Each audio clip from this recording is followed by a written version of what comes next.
السلام عليكم ورحمة الله وبركاته.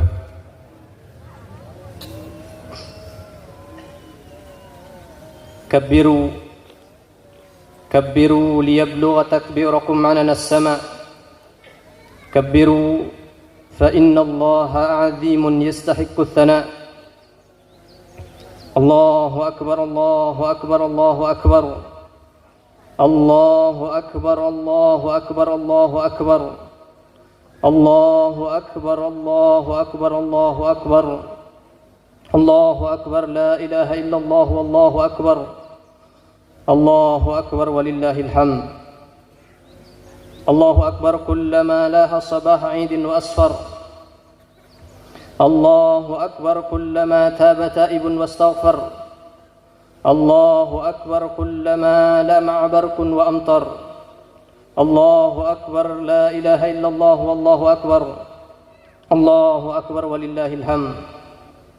إن الحمد لله نحمده ونستعينه ونستغفره ونستهديه ونعوذ به من شرور أنفسنا وسيئات أعمالنا.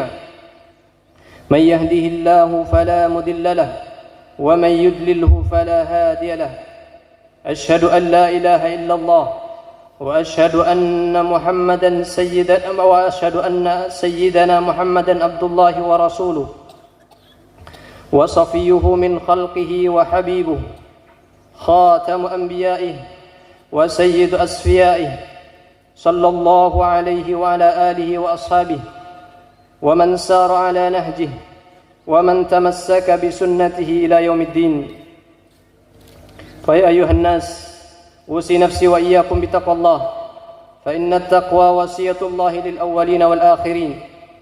ولقد وصينا الذين أوتوا الكتاب من قبلكم وإياكم أن اتقوا الله. فاتقوا الله أيها المسلمون فاتقوا الله حق تقاته ولا تموتن إلا وأنتم مسلمون. واتقوا الله وقولوا قولا سديدا يصلح لكم أعمالكم ويغفر لكم ذنوبكم. ومن يطع الله ورسوله فقد فاز فوزا عظيما. وقال صلى الله عليه وسلم اتق الله حيثما كنت وأتبع السيئة الحسنة تمحها وخالق الناس بخلق حسن. Jamaah salat Idul Adha rahimani Allah wa iyyakum. Marilah kita senantiasa meningkatkan ketakwaan kita kepada Allah Subhanahu wa taala dengan melaksanakan segala perintahnya, menjauhi semua larangannya.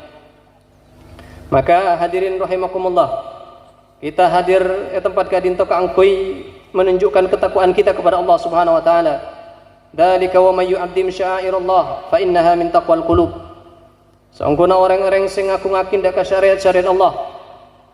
Hadirin rapaki tanda ketakwaan saya datang dari atena.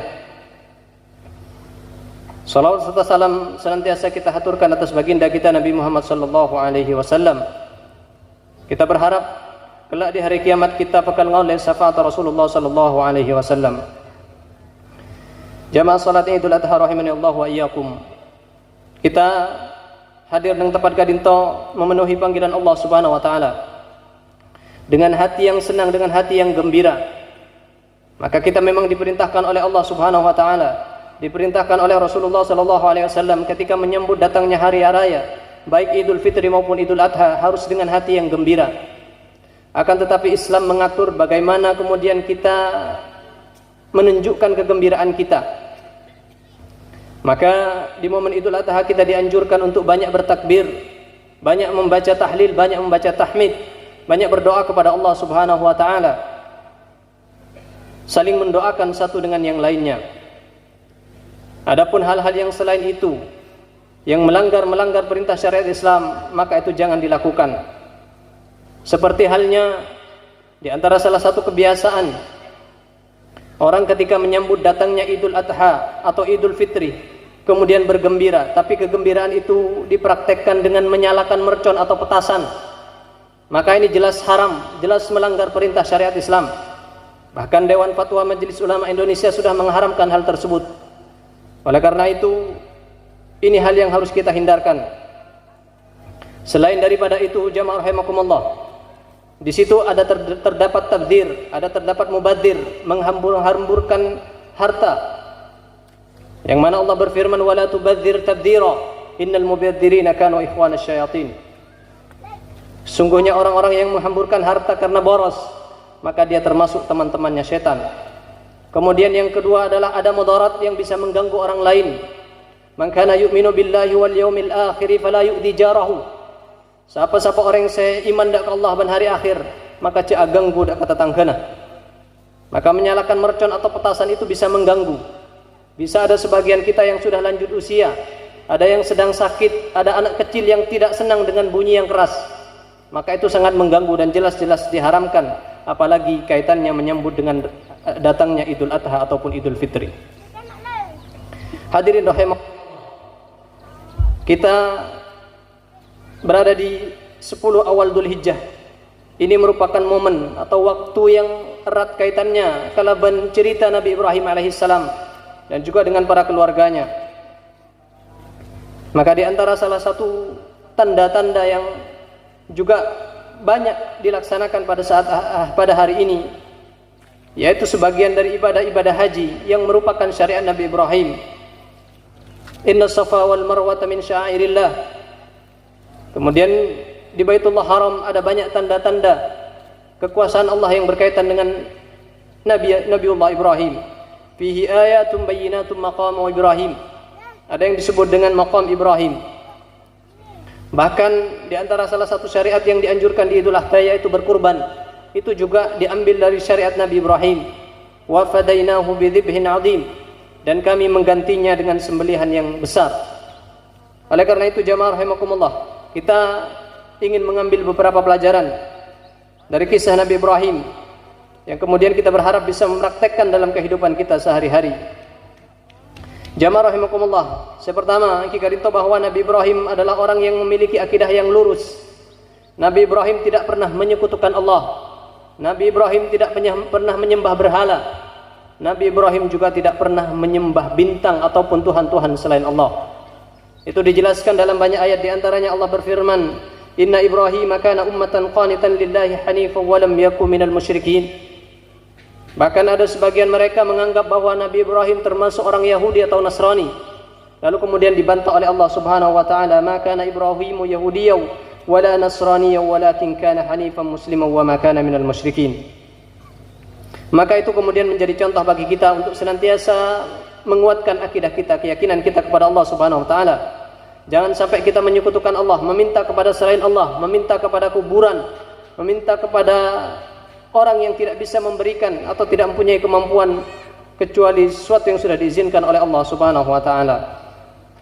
Kemudian pelajaran seterusnya pun dari kisah Nabi Ibrahim. Nabi Ibrahim nikah orangnya termasuk orang sesantun, orang yang lemah lembut. Santun perbuatannya, santun perkataannya. Disebutkan dalam ayat Al-Quran, Inna Ibrahim ala halimun awwahum munib. Sangkuna Ibrahim adalah orang yang perilaku yang santun, kemudian lembut hatinya, senantiasa kembali kepada Allah Subhanahu wa taala. Tapi kemudian dengan kesantunan yang dimiliki oleh Nabi Ibrahim alaihissalam, bukan berarti Nabi Ibrahim tidak tegas dalam masalah kebenaran. Perkara yang benar, perkara yang salah, maka dibenarkan oleh Nabi Ibrahim. Nabi Ibrahim melaksanakan amar ma'ruf nahi mungkar walaupun beliau dijuluki dengan sifat halim. Mari kita lihat bagaimana Nabi Ibrahim alaihissalam tegas mengingkari apa yang dilakukan oleh ayahnya. Jika dinto ayahnya menyembah berhala, maka Nabi Ibrahim mengingkari hal tersebut. Tapi Nabi Ibrahim mengingkari hal tersebut dengan cara yang baik, di mana disebutkan di dalam Al-Quran, إذ قال لأبيه يا أبت لم تعبد ما لا يسمع ولا يبصر ولا يغني عنك شيئا. Yang pertama Nabi Ibrahim menggunakan kata yang lembut, dia abati wahai ayahku. Kemudian yang kedua Nabi Ibrahim mengingkari perbuatan ayahnya dengan sebuah pertanyaan. Padahal jelas-jelas apa yang dilakukan ayahnya ini karopaki kemungkaran, karopaki kemusyrikan, tapi Nabi Ibrahim mengingkari dengan cara yang baik, dengan menunjukkan kasih sayang kepada ayahnya. Kemudian dengan mengingkari apa yang dilakukan oleh ayahnya kala pertanyaan. Hadirin rahimakumullah, seterusnya pun yang kita tahu bahwa Nabi Ibrahim adalah Nabi yang memiliki hujjah yang kuat, memiliki pengetahuan yang kuat di dalam melakukan amar ma'ruf nahi munkar. Ini disebutkan di dalam ayat Al-Quran, wa tilka hujjatuna atainaha Ibrahim ala qaumih. Dan itulah hujjah kami yang kami berikan kepada Nabi Ibrahim, kangkui ala banda kaumnya. Ini juga terjadi dalam beberapa kondisi. Bagaimana Nabi Ibrahim alaihissalam membantah kaumnya yang meyakini bahwa bintang itu adalah Tuhan. Kemudian membantah kaumnya yang meyakini bahwa bulan itu adalah Tuhan. Kemudian membantah kaumnya yang meyakini bahwa matahari itu adalah Tuhan. Kemudian juga terjadi ketika berhala-berhala itu dihancurkan oleh Nabi Ibrahim. Maka mereka bertanya kepada Nabi Ibrahim, qalu anta fa'alta hadza bi alihatina ya Ibrahim? Apa beun saya ancor berhala-berhala wahai Ibrahim? Maka kemudian Ibrahim dengan cerdas menjawab, qala bal fa'alahu kabiruhum hadza fas'aluhum in kanu yantiqun. Nabi Ibrahim menjawab, yang menghancurkan berhala-berhala ini adalah berhala yang paling besar. Maka bertanyalah kepada mereka kalau mereka bisa berbicara. Maka dengan hujah yang kuat ini Nabi Ibrahim bisa membantah semua kemusyrikan, kebatilan yang ada pada saat itu. Kemudian hadirin rahimakumullah, di antara pelajaran secukup penting jika dinto bahwa Nabi Ibrahim adalah seorang ayah, adalah seorang bapak yang sukses, yang berhasil dalam mendidik keturunan-keturunannya. Bahkan Nabi Ibrahim bukan hanya seorang ayah bagi Nabi Ismail. Beliau dijuluki Abul Anbiya, bapaknya para nabi. Itu yang menunjukkan kesuksesan Nabi Ibrahim dalam membangun generasi-generasinya. Kemudian kisah yang paling terang yang menunjukkan kesuksesan Nabi Ibrahim alaihissalam dalam mendidik anaknya, yaitu ketika Allah memerintahkan Nabi Ibrahim untuk menyembelih anaknya. Maka apa jawaban Ismail? Qala ya abati fa'al ma tu'mar satajiduni insyaallah minas sabirin. Wahai ayahku, lakukan apa yang diperintahkan kepadamu, maka engkau akan mendapati aku insyaallah termasuk orang-orang yang sabar.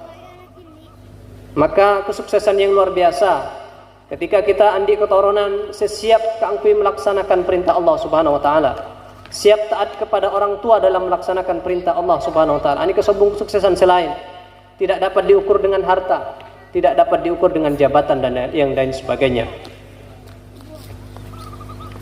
Oleh karena itu beberapa hal yang bisa kita ambil dari kisah Nabi Ibrahim sebagai ayah, sebagai bapak, sehingga beliau tergolong sukses. Di antaranya adalah Nabi Ibrahim senantiasa berdoa kepada Allah Subhanahu wa taala, memohon kepada Allah keangkui paringin keturunan sesoleh solehah. Itu termaktub dalam doa yang sering kita panjatkan, Rabbi habli minas solihin. Ya Allah, berikanlah kepadaku keturunan orang-orang yang soleh.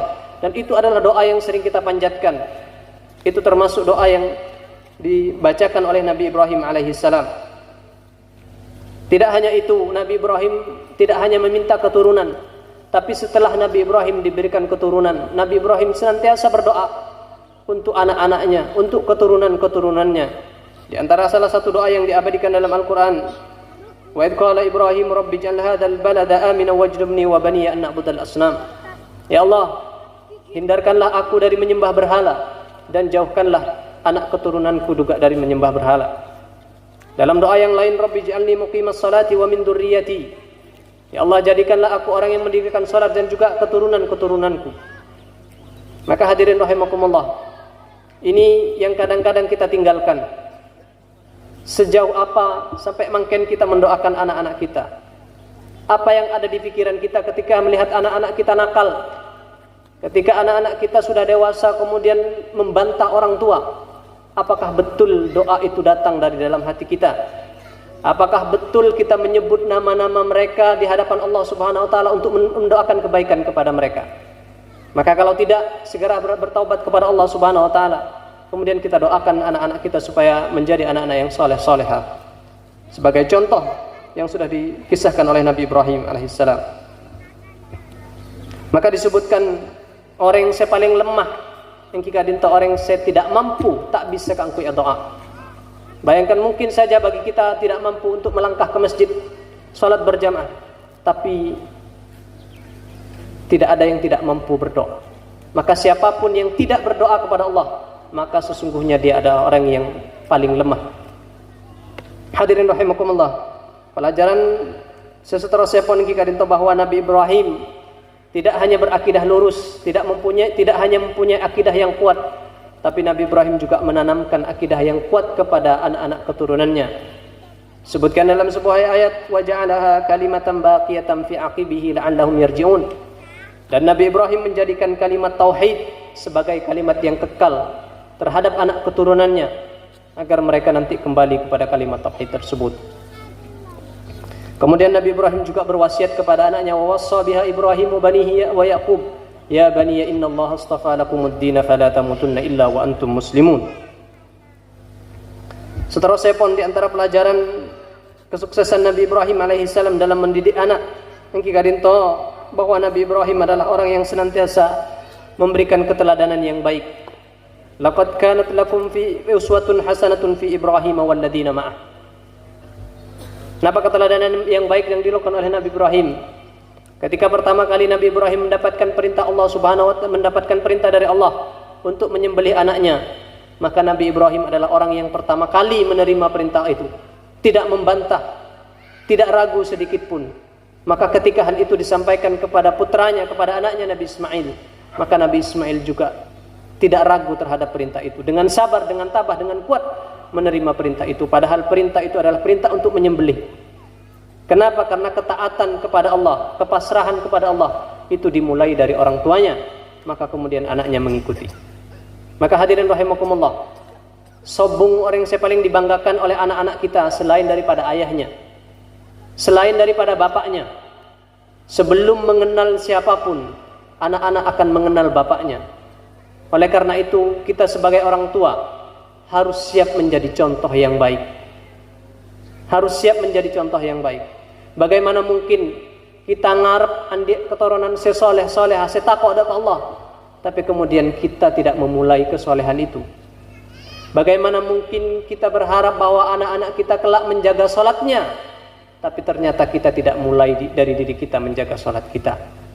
Bagaimana mungkin kita berharap bahwa anak-anak kita menghindari kemaksiatan-kemaksiatan, tapi justru kita yang membawa kemaksiatan itu ke rumah-rumah kita.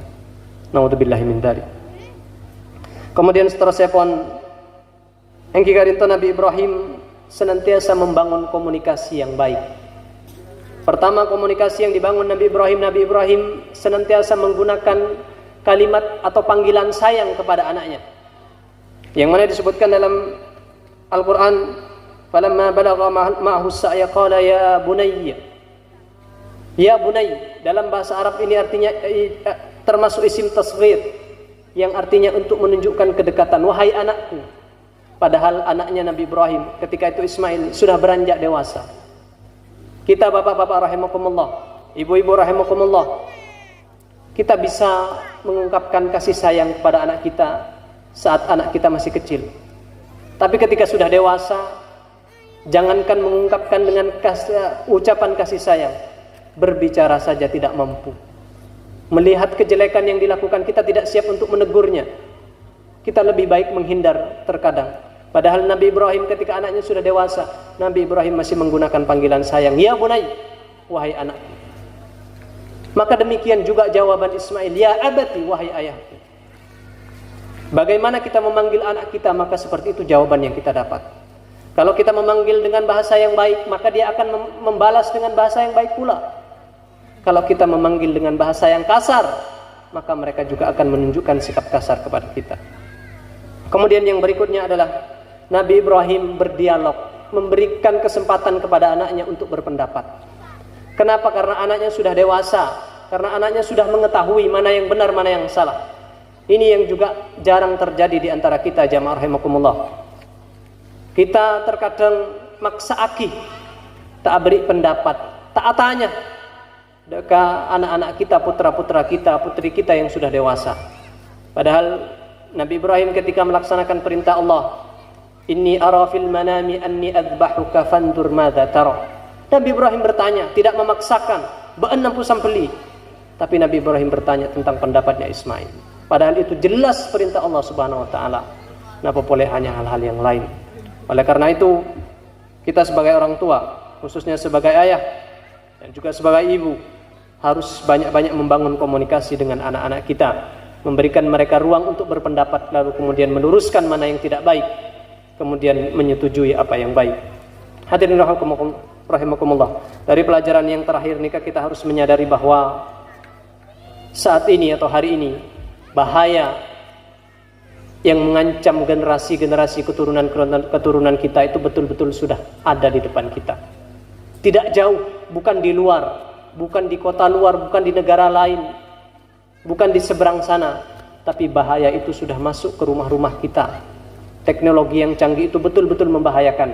Kalau kita tidak segera membangun kedekatan dengan anak-anak kita, dengan putra-putri kita, kemudian kita tidak membangun komunikasi dengan mereka, khawatir kita tidak mampu menyelamatkan mereka di masa depan. Khawatir kita berpisah dengan mereka di surga kelak. Na'udzubillah, tsumma na'udzubillah. Di khutbah yang terakhir kita banyak berdoa kepada Allah Subhanahu wa taala, memohon agar kita bisa atau mampu meneladani kisah Nabi Ibrahim. Bismillahirrahmanirrahim. Allahumma lakal hamdu kulluhu wa lakas syukru kulluhu wa ilaika yurja'ul amru kulluhu alaniyatuhu wa sirruhu fa haqqun anta an tuhmat wa haqqun anta an tu'bad wa annaka ala kulli syai'in qadir. Allahumma ighfir lil muslimina wal muslimat wal mu'minina wal mu'minat al ahya' minhum wal amwat innaka sami'un qaribun mujibud da'wati ya qadiyal hajat. Allahumma ighfir lana wa li ikhwanina alladhina sabaquna bil iman wa taj'al fi qulubina ghillan lil ladzina amanu rabbana innaka ra'ufur rahim. Rabbana zalamna anfusana wa illam taghfir lana wa tarhamna lanakunanna minal khasirin. ربنا لا تزغ قلوبنا بعد إذ هديتنا وهب لنا من لدنك رحمة إنك أنت الوهاب.